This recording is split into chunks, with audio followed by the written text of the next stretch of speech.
प्रधानमन्त्री जो संसद छलेर बसिरहेका छन् नि, यो प्रक्रिया लोकतन्त्रमा या फेरि नैतिक रूपले कस्तो रूपमा हेर्नुपर्छ हामीले?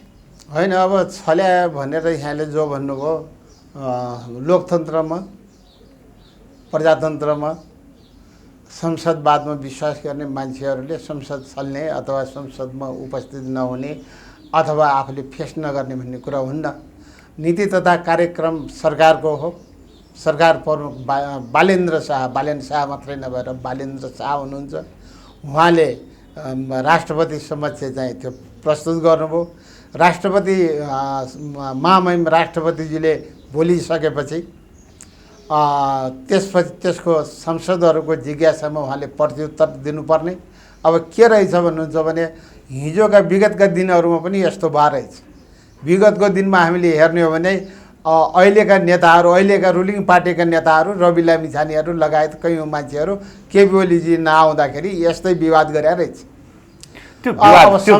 संसद नियमावलीको धारा 38 के नियम 38मा प्रधानमन्त्री आफैले पनि चाहिँ प्रत्युत्तर दिन सक्छ, छलफलमा भाग लिन सक्छ, उसले आफ्नो प्रतिनिधि पनि पठाउन सक्छ। त्यो त छ।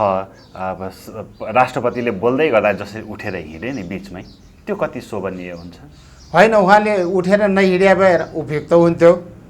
तर के छ भन्नुहुन्छ भने राष्ट्रपतिका पनि केही कमी कमजोरी होलान्। जस्तो उहाँले उपचार खर्चको बारेमा एकचोटि कुरा भएको थियो। उहाँ नागरिकता विधेयकमा, त्यो पनि विधेयकै हो फेरि, यहाँले चाहिँ त्यो नागरिकता विधेयकमा तत्कालीन पूर्व राष्ट्रपति महामहिम विद्यादेवी भण्डारीको नाउँ काटेर तल हातले लेखे रामचन्द्र पौडेल भनेर लेख्नु भएको थियो। यी कुराहरू होलान्। र अथवा क्रमभङ्ग गर्ने क्रममा उहाँले त्यो मन पराउनु भएन, अथवा उहाँलाई अस्वस्थ भयो, के भयो उहीँ जान्नुहोस्। तर उहाँले गर्नु भएन। सम्भवतः केही क्रमभङ्गताका कुराहरू पनि होलान्, राष्ट्रपतिका कमी कमजोरीका कुरा पनि होलान्। जुक्तिले संविधान बचाएको, संविधान भनिया चाहिँ राष्ट्रपति हुनुहुन्छ, संविधान अनुसार त्यो जुक्तिले बचाएको संविधान पनि कार्यान्वयन भएको छैन। यी विविध कारणले भएको हुनाले यसलाई यो उठेर बसे अथवा गए अथवा यसलाई धेरै विवाद बनाउनु उपयुक्त होइन, नबनाऊ।